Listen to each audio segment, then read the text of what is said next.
After the martyrdom of Imam al-Baqir alayhi salam, atheistic and materialistic philosophies began to spread in Kufa. One of the well-known atheists, Abdullah ibn Abi al-Awuja, openly denied the existence of God. Mufaddal ibn Umar, a close student of Imam Ja al-Sadiq alayhi salam, once heard Ibn Abi al-Awja mocking religion inside the Prophet's mosque.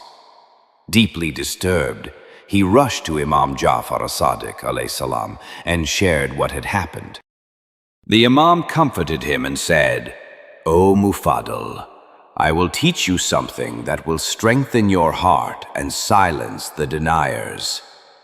Write what I dictate to you."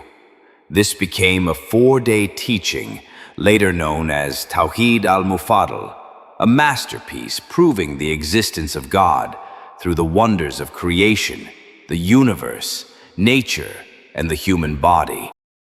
Imam Ja'far al-Sadiq alayhi salam said, "O Mufaddal, begin with man. Reflect upon his creation. Contemplate his form and appearance. Observe the signs placed within him, for indeed, within him is a lesson for the one who reflects, and a clear proof of the existence of the Creator, the most glorious.